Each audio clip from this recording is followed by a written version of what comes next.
విశాఖపట్నంలోని సాగర్ మాలా convention centre లో రోజ్గార్ మేళా నిర్వహించారు. ఈ కార్యక్రమానికి రామ్మోహన్ ముఖ్య అతిథిగా హాజరయ్యారు. ఈ సందర్భంగా రామ్మోహన్ మీడియాతో మాట్లాడారు. ఈ రోజు విశాఖలో రోజ్గార్ మేళాలో 52 మందికి ఉద్యోగ నియామక పత్రాలు అందజేశామని తెలిపారు. ప్రభుత్వంలో ఏదో ఒక సంస్థలో నాకు ఒక ఉద్యోగం కావాలనేది ఎంతో మంది తాలూకా కళ ఈ రోజుకి కూడా ఈ 3 డిస్ట్రిక్ట్స్ లో కూడా బలంగా ఉంది. వాళ్ళందరికీ కూడా మీరందరూ కూడా రేపు భవిష్యత్తులో ఇన్స్పిరేషన్ కావాలి. అది మీ విలేజ్ కావచ్చు, మీ వార్డ్ కావచ్చు, మీ వీధి కావచ్చు, లేకపోతే మీ ఇన్నర్ ఫ్యామిలీ సర్కిల్ కావచ్చు. మీరందరినీ కూడా చూసి వాళ్ళందరూ గర్వపడుతున్నారు. ఇది ఎస్, మా ఊరి నుంచి ఒక అతనికి ఈరోజు ఈ సంస్థలో ఉద్యోగం వచ్చిందని. But the way you have to move yourself forward in the future is that you have to become an inspiration for all those people who are looking up to you. మిమ్మల్ని చూసి చాలామంది ఈరోజు నేర్చుకోవాలి, వాళ్ళ journey ఎలా ఉండింది, వాళ్ళు ఈ స్థాయి వరకు ఎలా వచ్చారని ఎంతోమంది మీ పట్ల చాలా ఫోకస్డ్ అప్రోచ్తో మిమ్మల్ని అందరినీ కూడా చూస్తున్నారు. వాళ్ళని మీ స్థాయి వరకు తెచ్చే విధంగా మీరందరూ కూడా వాళ్ళని ఇన్స్పైర్ చేయండి. మీరు కూడా కనెక్ట్ అవ్వండి 10 మందితో. మీరు కూడా మీ చుట్టుపక్కల ఉన్నటువంటి యూత్తో కనెక్ట్ అవ్వండి. ఏ రకంగా మీరు ఒక డిసిప్లిన్డ్ అప్రోచ్తో మీరు ఈ స్థాయి వరకు వచ్చారో వాళ్ళను కూడా మోటివేట్ చేసి వాళ్ళు కూడా ఆ పొజిషన్స్లో రావడానికి ఎంకరేజ్ మీరు అందరూ కూడా చేయండి. అయితే ఈరోజు ముఖ్యంగా ఈ రోజ్గార్ మేళా ఈరోజు సుమారు 16th ఎడిషన్ 2022లో కోవిడ్ తర్వాత ప్రధానమంత్రి గారు ఈ యొక్క కార్యక్రమాన్ని మొదలుపెట్టారు. ఇది ముందు కూడా జరిగి there were appointment letters given before also, but there was no collective energy that was building up across the country. That was where our honorable Prime Minister has thought that if the country has to strongly move forward, we have to connect the youth of this country. We have to connect the workforce of this country to a common goal. అప్పుడు 2022లో ప్రధానమంత్రి గారు మిమ్మల్ని అందరినీ కూడా motivate చేయడానికి, కేంద్ర ప్రభుత్వంలో ముఖ్యంగా పనిచేయడానికి వస్తున్నటువంటి వారందరికీ కూడా ఒక మోటివేషన్ వాళ్ళందరికీ కూడా అందించడానికి 22లో మొదలుపెట్టినటువంటి రోజ్గార్ మేళా కొన్ని లక్షల మందికి అపాయింట్మెంట్ లెటర్స్ ఇచ్చి ఈరోజు 16th ఎడిషన్కి చేరుకున్నాం. ఈరోజు ఈ 16th ఎడిషన్లో అక్రాస్ ద కంట్రీ 47 లొకేషన్స్లో జరుగుతుందండి. 51,000 people, 51,000 aspirational young Indians just like you are getting the appointment letters for the central government of India. What a great occasion this is. ఈరోజు మన యూత్ని అందరినీ కూడా చూస్తే వాళ్ళకున్న ప్రధానమైన లక్ష్యం కూడా ఒక జాబ్ సంపాదించుకోవాలని. అటువంటిది వాళ్ళందరినీ కూడా ఒక దగ్గరికి తీసుకొని వచ్చి వాళ్ళందరినీ ఒక కామన్ గోల్కి మోటివేట్ చేయడం అనేది మన ప్రధానమంత్రి. శ్రీవారి భక్తులకు మరింత మెరుగైన సేవలను అందించే విధంగా తమ ప్రభుత్వం ప్రత్యేక ప్రణాళిక చేపడుతుందని మంత్రి ఆనం రామనారాయణ రెడ్డి తెలిపారు. టీటీడీలో పనిచేస్తున్న పలు విభాగాల్లోని ఉద్యోగుల సమస్యల పరిష్కారం కోసం శనివారం సమీక్ష సమావేశాన్ని నిర్వహిస్తున్నామని వెల్లడించారు.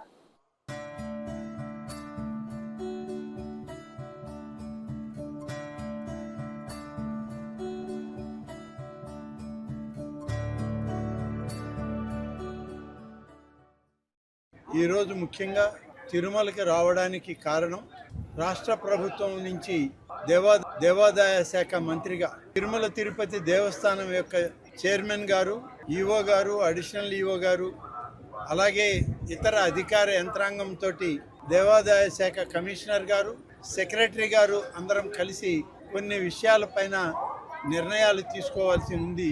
తొలి సమావేశం ఇవాళ ఏర్పాటు చేసుకున్నాం. తిరుమల తిరుపతి యాజమాన్యంతో ఈ దేవస్థానం యొక్క ఇక్కడ ఉన్నటువంటి ఉద్యోగస్తులు, అర్చకులు, అలాగే ఈ టీటీడీకి సంబంధించినటువంటి అనేక శాఖల్లో ఉన్నటువంటి ఉద్యోగస్తుల యొక్క సమస్యలను పరిష్కరించడం, మెరుగైన సేవలు సామాన్య భక్తులకి అందించే దానిలో రాష్ట్ర ప్రభుత్వం దేవాదాయ శాఖ సమన్వయం చేసుకోవాలని గౌరవ ముఖ్యమంత్రి గారు ఇచ్చిన సూచనలు, వారి ఆదేశాల మేరకు ఈరోజు తొలి సమావేశం తిరుమలలో జరుగుతుంది. ఈ యొక్క ఆలయ సంబంధించినటువంటి ఉద్యోగులకు లేదా రిటైర్ అయినటువంటి ఉద్యోగులకు, ఇప్పుడు పనిచేస్తున్నటువంటి ట్రాన్స్పోర్టు, లెక్చరర్లు, అర్చకులు, ఇలాంటి అనేక సమస్యలు ఉన్నాయి ఇక్కడ.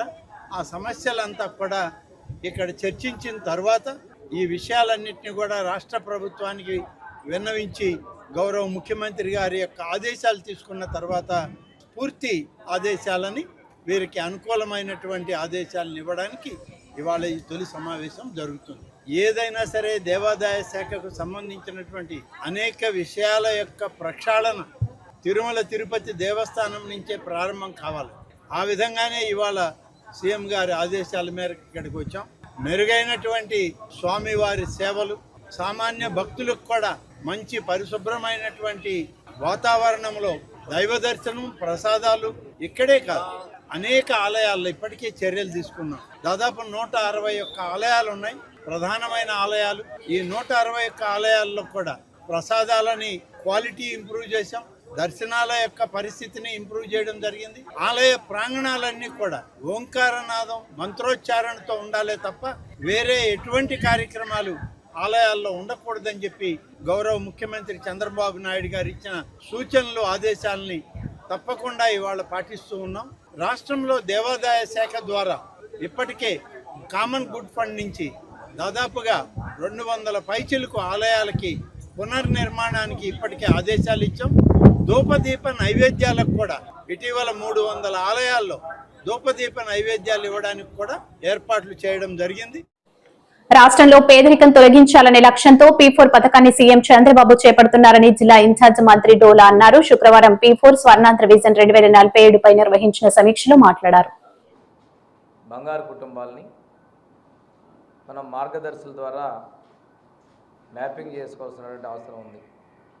ఈ కార్యక్రమాన్ని ఆగస్టు 15 లోపల పూర్తి చేసి ముఖ్యమంత్రి గారు ఏదైతే చెప్తున్నారో సమాజంలో కింది స్థాయిలో ఉన్నటువంటి 20% కుటుంబాలని సమాజంలో ఉన్నత స్థితిలో ఉన్నటువంటి కుటుంబాల ద్వారా దత్తత తీసుకోవడం, వాళ్ళని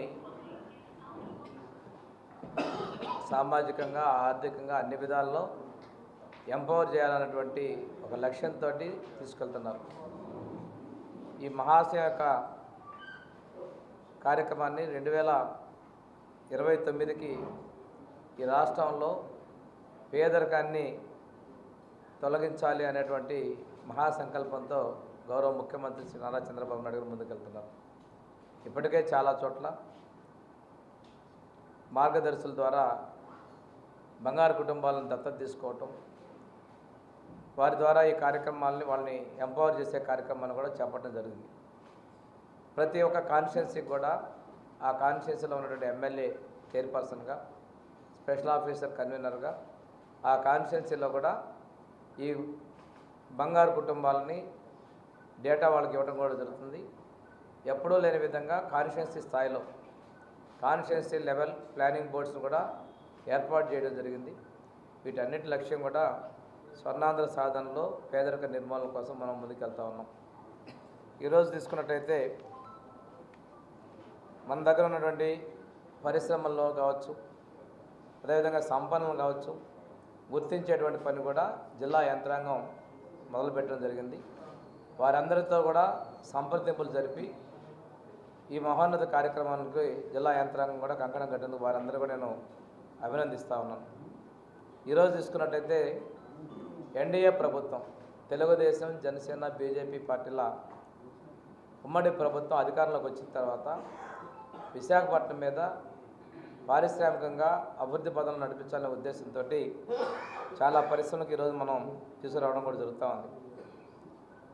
దీనిలో ఒకటి మనకి ఐటీ రంగంలో టీసీఎస్ కంపెనీ, అదేవిధంగా కాగ్నిజెంట్ కంపెనీ, ఏఎన్ఎస్ఆర్ జీసీసీ వాళ్ళు, అదేవిధంగా సాత్వా కంపెనీ, గూగుల్ వంటి కంపెనీలన్నిటితో కూడా మనం టైఅప్ చేసుకోవడం, వారందరూ కూడా ఇక్కడ పెట్టుబడులు పెట్టేందుకు.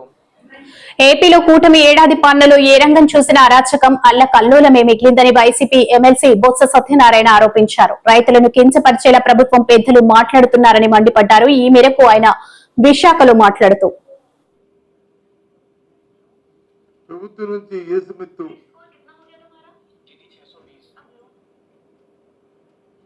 ప్రభుత్వం తాలూకా సహాయం వారికి అందరికీ మాటలే తప్ప చేతుల్లో కనిపించట్లేదు. ఇంకా పైపెచ్చు రైతులు కించపరుస్తూ మాట్లాడుతున్నారు. దండుపాలెం బ్యాచ్ అని, రైతులు అలా అంత అసభ్యకరంగా అంత హేళనగా వారు మాట్లాడుతున్నారు. ప్రతిపక్ష పార్టీగా మా బాధ్యత నిర్వర్తించి మా కార్యక్రమాలు మేము మా నాయకుడు మేము చేస్తుంటే ఎప్పుడైతే మా అధ్యక్షుడు జగన్మోహన్ రెడ్డి గారు రైతు గురించి మాట్లాడితే అప్పుడు వాళ్ళకి గుర్తొస్తుంది. అప్పుడు వాళ్ళ గురించి ఆ కార్యక్రమం చేయాలని తపంతో ఆలోచిస్తున్నారు. అప్పటికి ఆ కార్యక్రమం చేసిన అయిపోతుంది. ఆకులు కాలిన తర్వాత చెత్త కాలిన తర్వాత ఆకులు పట్టుకుంటే ప్రయోజనం అనే పరిస్థితిలో వస్తుంది. చూస్తాను నిన్న మొన్న జరిగిన సంఘటన. మామిడి రైతులు రాష్ట్రంలో పడుతున్న బాధని, ముఖ్యంగా చిత్తూరు జిల్లాలో. అక్కడికి వెళ్తే అట్టాసంగా అప్పుడు తెలిసింది వాళ్ళకి ఢిల్లీకి వెళ్ళాలి, ఢిల్లీని అడగాలి. అటు చంద్రబాబు నాయుడికి కానీ మంత్రులకు కానీ కేంద్ర మంత్రికి కానీ అప్పుడు పరిగెడుతున్నారు. పరిగెట్టింది కాదు కదా, మళ్ళీ తిరిగి మాట్లాడుతున్నారు. ఏమని అంతా అయిపోయింది కదా సీజన్, ఇప్పుడు ఎందుకు మరి ఆయన పర్యటన చేస్తారని. మరి అంతా సీజన్ అయిపోతే ఇప్పుడు ఎందుకు మరి ఢిల్లీకి వెళ్ళారు? దేనికోసం? 4 రూపాయలు వచ్చి సపోర్టింగ్ ప్రైజ్ ఇచ్చామన్నారు. ఏదో 3 లక్షలు 2 లక్షలు టౌన్లు చెప్పారు. ఎవరికి ఇచ్చా చెప్పండి? ఆ పేరు పెట్టుకుని మీ కార్యకర్తలకో మీకో దోపిడీ జరుగుతున్న పరిస్థితులు ఉన్నాయి. అలాగే పొగాకు రైతులకు వెళ్ళిన తర్వాత అప్పుడు ఢిల్లీకి పరిగెత్తి మళ్ళీ ఆ ఢిల్లీలో ఉన్న ఆ కేంద్ర మంత్రిని ఎవరినో ఇక్కడ తీసుకొచ్చి చెప్పారు తప్ప వాళ్ళకి దేశమెత్తు ప్రయోజనం కలగలే. అంతకుముందు మిర్చి రైతులు మిర్చి ఆటికి వెళ్ళిన తర్వాత వీళ్ళు ఢిల్లీ పరిగెట్టారు. ఇవో సపోర్టింగ్ పే ఇస్తా ఉన్నారు. 11,000 రూపాయలకో 8,000 రూపాయలు కొంటా ఉన్నారు. ఒక నకిలీ పత్రాలతో వేరొకరి భూములను విక్రయించిన ముగ్గురిని అరెస్ట్ చేసినట్లు నార్త్ ఏసీపీ అప్పలరాజు తెలిపారు. మధురవాడకు చెందిన అనిల్ కుమార్, వెంకటేష్, శ్రీకాకుళంకి చెందిన దిలీప్ 1500 గజాల భూమిని కబ్జా చేశారు. వెళ్తే ఏంటంటే బెవర అనిల్ కుమార్ అని చెప్పేసి ఒక ఆసామి రేవలపాలెం ప్రాంతంలో ఉంటాడు. అతను ఒక యంగ కుర్రవాడైన. ఆయన ఏం చేశాడు, రేవలపాలెం ప్రాంతంలో వాళ్ళ ముత్తాత పేరు మీద అడంగల్లోనూ పేర్లు నమోదై ఉన్నాయి రెవెన్యూ రికార్డుల్లోనూ. మా తాతకు సంబంధించిన ల్యాండ్ కాబట్టి ఆ ల్యాండ్ని ఇప్పుడు ఆయన ఒక జీపీఎస్ చేసి ఒక సేల్ డీడ్ చేయడానికి ప్రారంభించి తప్పుడుగా అమ్మడానికి చూపాడు అనమాట. దీని పూర్వాపరాల దర్యాప్తులో మన వాళ్ళు వెలికి తీస్తే తెలిసింది ఏంటంటే అక్కడ ఆ ల్యాండ్ 1973 సంవత్సరంలోనే బ్యాంక్ కాలనీ బ్యాంక్ ఎంప్లాయీస్ సంబంధించిన రేవలపాలెం లేఅవుట్ వేయడం జరిగింది. అందులో చాలామంది సుమారు 100 వరకు ఫ్లాట్లు కూడా కొనుగోలు చేయడం జరిగింది. ఇందులో భాగంగానే వీళ్ళు చదును చేసి వీళ్ళు ఆక్రమించుకోవడానికి ప్రయత్నం చేసిన ల్యాండ్ ఒక 5 సభ్యులకు సంబంధించిందనమాట. వీళ్ళందరూ కూడా సుమారు 70 సంవత్సరాల సీనియర్ సిటిజన్స్. ఎప్పుడో కొనుక్కొని ఎక్కడెక్కడో ఇప్పుడు కంప్లైంట్ ఇచ్చిన ఆయన ప్రకాశ్రావు గారు అని చెప్పి సీనియర్ సిటిజన్. ఆయన సుమారు 72 సంవత్సరాలు ఉంటాయి. మనకి అమలాపురం, కోనసీమ జిల్లాకు సంబంధించిన అమలాపురం వాసిగా మనకి తెలిసిందనమాట. ఆయనతో పాటు అలాగే సేమ్ ఏజ్ గ్రూప్లో ఉండేవాళ్ళు ఒక అతను హైదరాబాద్లో ఉంటాడు, ఇంకొకరు ఏమంటే చనిపోయాడు. వాళ్ళ భార్య మన సిటీలో ఎక్కడ ఉంటారు, వాళ్ళ పిల్లల పేరు మీద రాశాడు ఆయన, వాళ్ళు అమెరికాలో ఉంటున్నారు. ఇలాగ ఎక్కడెక్కడ ఉన్న వాళ్ళని వాళ్ళ తాలూకా అమాయకత్వాన్ని వాళ్ళ ఇన్నోసెన్స్ని ఆశ్చర్యంగా తీసుకొని ఈ విధంగా డాక్యుమెంట్ తయారు చేసి ఒక కాకినాడ ప్రాంతంకి సంబంధించిన పద్మజ అనే ఒక ఆమెకి సేల్ డీడ్ చేశారు. దీన్ని ఎంక్వైరీ చేయగా జీపే చేసుకుంది 27వ తారీఖున చేసుకున్నారు, 5వ నెల. సేల్ డీడ్ చేసిందేమో 30వ తారీఖున చేశారు, అంటే వితిన్ 3 డేస్లోనే. మరి ఎలా చేశారో మరి కొనుక్కు దగ్గర అది 4 కోట్ల విలువకి మాట్లాడి కొనుక్కున్నట్టు ఆ డాక్యుమెంట్ ప్రకారం తెలుస్తుంది. ఇప్పుడు ఏంటంటే వీళ్ళ విషయంలోని దర్యాప్తుగా పూర్తిగా మనం ఎంక్వైరీలో చేసింది ఏంటంటే 2019లో కూడా సేమ్ ఈ బ్యాచ్ ఇంకోళ్ళకి అలాగే అమ్మ చూపి ఒక ట్రాన్సాక్షన్ చేశారు. అసలు ఆ ల్యాండ్ ఎక్కడ ఉంది, వాళ్ళు బాధితుడు ఎవడు, అసలు ఎవరి పేరు మీద ఉంది, ఎవరు కొన్నారు, అది ఒకటి వెలికి తీయవలసి ఉన్నది. అలాగే సుమారు ఒక 2-3 నెలల ముందు ఇదే సంవత్సరంలో కూడా సేమ్ ఇలాగే ఇంకొక పద్మావతి ఎవరికో పేరు మీద ఉన్న ల్యాండ్ కూడా ఇలాగే అమ్మ చూపిస్తాడు. ఈ విషయం వెలుగులోకి వచ్చిన తర్వాత ఆ డాక్యుమెంట్ కూడా క్యాన్సిల్ చేసుకున్నాడని చెప్పి తెలుస్తుంది అనమాట. ఇది మనకు అర్థమవుతుంది ఏంటంటే, ఎవరైతే సీనియర్ సిటిజన్స్ ఉంటారో, అమాయకులు ఉంటారో, వీళ్ళ తాలూకా పూర్వీకులు, తాతలు, ముత్తాతల పేరు మీద డాక్యుమెంట్లో వాళ్ళ పేర్లు ఉన్నాయని చెప్పి ఆ వంకతోటి కొన్ని డాక్యుమెంట్లు తయారు చేసి మేమే హక్కుదారులుగా చూపించి కొంతమందికి అమ్మ చూపడాసి ఈ విధంగా దీన్ని గ్రాబింగ్ పాల్పడుతున్నట్టు మా దర్యాప్తులు తెలియవచ్చింది. అందువలన ఇప్పుడు ఈ బెవర అనిల్ కుమార్ అని తర్వాత వాళ్ళకి అన్నయ్య అవుతాడు బెవర వెంకటేష్.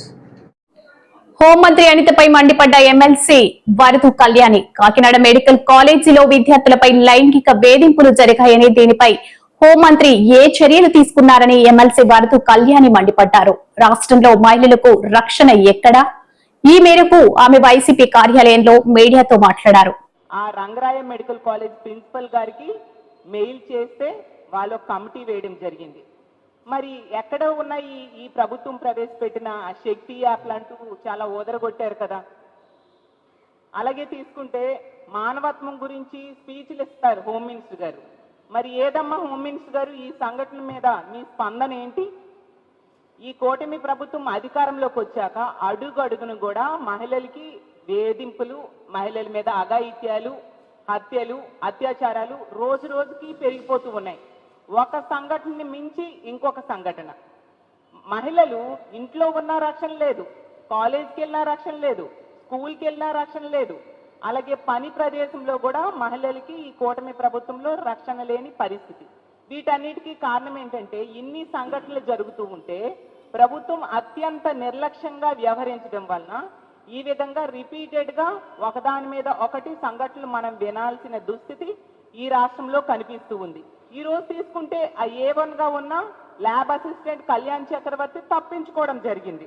అలాగే తీసుకుంటే ఆ మిగిలిన ల్యాబ్ టెక్నీషియన్స్ ని సస్పెండ్ చేయడం జరిగిందంట. సస్పెండ్ ఎవరికి కావాలి? వాళ్ళకి కఠినమైన శిక్షలు పడాలి. ఈ రోజు తీసుకుంటే ఎన్ని సంఘటనలు మనం చూస్తున్నాం ఈ కూటమి ప్రభుత్వం అధికారంలోకి వచ్చాక.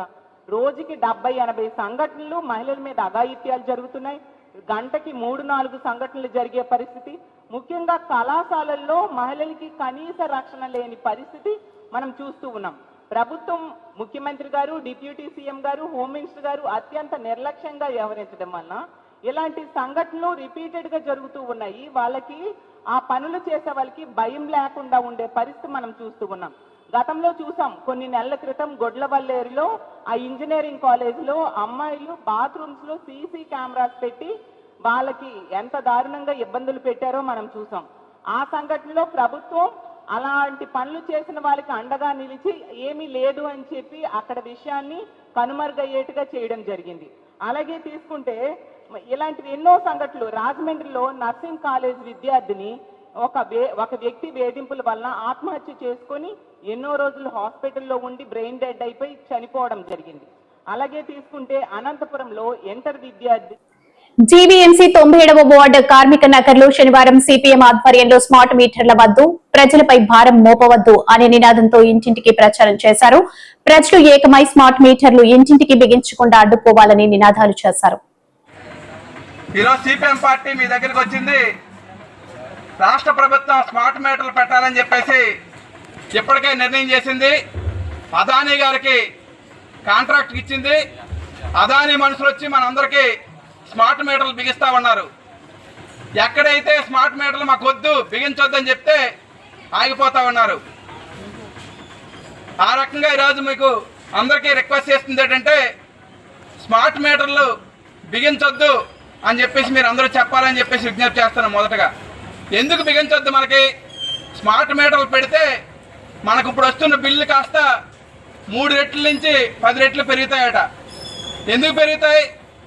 వాళ్ళు ఉదయం 6 గంటల నుంచి 9 గంటల వరకు ఒక రేటు, సాయంత్రం 6 గంటల నుంచి 9 గంటల వరకు ఒక రేటు, మిగతా టైంలో ఒక రేటు. ఆ రకంగా పెట్టి దాంట్లో మన సెల్లకు ఎలాగైతే చిప్ ఇస్తారో చిప్ దాంట్లో పెట్టి ఆ చిప్ని రీఛార్జ్ చేసుకోవాలి. ఎప్పటికప్పుడు ముందుగా రీఛార్జ్ చేసుకుంటే మన కరెంట్ వస్తుంది, లేకపోతే ఆగిపోద్ది. దాని కంట్రోల్ అంతా అదాని కంప్యూటర్లో ఉంటుంది.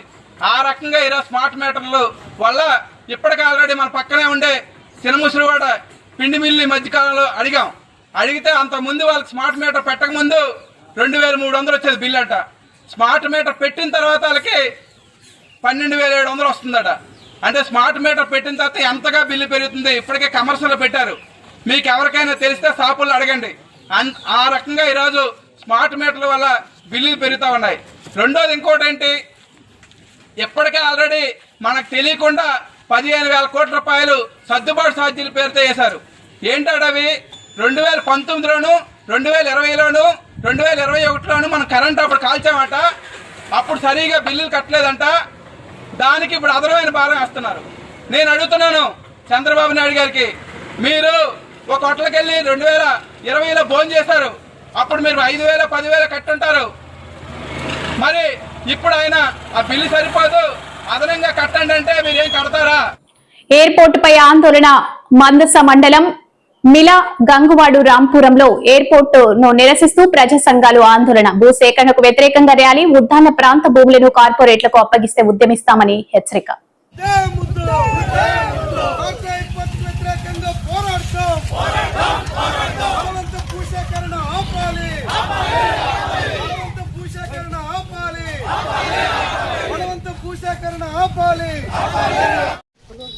కార్గో ఎయిర్పోర్ట్ కు వ్యతిరేకంగా ఈ రోజు గంగువాడ రాంపురం ప్రాంతాల్లోన ర్యాలీ నిర్వహించడం జరిగింది. ఈ రోజు కార్గో ఎయిర్పోర్ట్ పేరుతోని ఈ రోజు ఉద్యానాన్ని ఎందుకు విధ్వంసం చేయడానికి పూనుకుంటున్నారు కేంద్ర పౌర విమానయాన శాఖ మంత్రి రామ్మోహన్ నాయుడు గారు ప్రజలకు సమాధానం చెప్పాలని చెప్పి మేము డిమాండ్ చేస్తున్నాం. అంతేకాదు ఈ రోజు కార్గో ఎయిర్పోర్ట్ పేరుతోని 16 గ్రామాల్లో 1400 ఎకరాలు కార్పొరేట్ కంపెనీలకు కట్టబెట్టి ఈ గ్రామాల్లో ఉండే ప్రజల్ని నిరాశ్రయం చేయడం ఇది అభివృద్ధి విధ్వంసం అని చెప్పి ఈ రోజు కేంద్ర మంత్రి రామ్మోహన్ నాయుడు గారికి ఇవాళ ప్రజల తరఫున మేము ప్రశ్నిస్తాం. ప్రజలు కూడా ఇవాళ డిమాండ్ చేస్తారు. అంతేకాదు ఈ రోజు కేంద్ర మంత్రి మౌనం వీడి ప్రజలకు సమాధానం చెప్పాలని చెప్పి ఇవాళ ప్రజలు కోరుకుంటారు. అంతేకాదు ఈ దేశంలో బెంగళూరు గానీ, విశాఖపట్నం గానీ, ఢిల్లీ గానీ, బొంబాయి గానీ, మంగళూరు గానీ ఇతర ప్రాంతాల్లో ఎక్కడా కూడా ఎయిర్పోర్ట్ కు అనుబంధంగానే కార్గో ఎయిర్పోర్ట్ ఉన్నాయి తప్ప ఈ దేశంలో ఎక్కడ కూడా ప్రత్యేకంగా కార్గో ఎయిర్పోర్ట్ లేదు. ఈ విషయం మీకు తెలీదా మంత్రి గారు అని మేము అడుగుతున్నాం. మరి లేకుండా ఈవేళ భూములు గుంజుకోవడానికి కార్గో ఎయిర్పోర్ట్ పేరుతోని ఈవేళ మీరు ఉద్దానాన్ని ప్రాంతాన్ని విధ్వంసం ఎందుకు చేస్తాను అని మేము ఈవేళ అడగదలుచుకున్నాం. అంతేకాదు ఈ రోజు మంత్రి గారు వచ్చి ఇక్కడ ప్రజల సమాధానం చెప్పకుండా రెవెన్యూ యంత్రాంగాన్ని, పోలీస్ యంత్రాంగాన్ని ఇవాళ గ్రామాల్లో పంపించి సాయిల్ టెస్ట్ చేస్తామని చెప్పి, సర్వేలు చేస్తామని చెప్పి గ్రామాల్లో ప్రజలు భయభ్రాంతులు చేసి ఇవాళ అక్రమంగా ఈ రోజు వచ్చి చేస్తారు. ఇది సరైనది కాదని చెప్పి వామపక్షాల తరఫున మేము తీవ్రంగా ఖండిస్తున్నాం. అంతేకాదు ఈరోజు పర్యావరణానికి ఇవాళ ఒక పెద్ద పెట్టన కోట ఈవేళ ఉద్దానం అనేది ఈ రోజు ఈ దేశంలో ఒక గుర్తింపు తెచ్చింది శ్రీకాకుళం జిల్లాకి. రేపేం అవార్డు ఎందుకు పోతారు జారీ చేస్తున్నాం.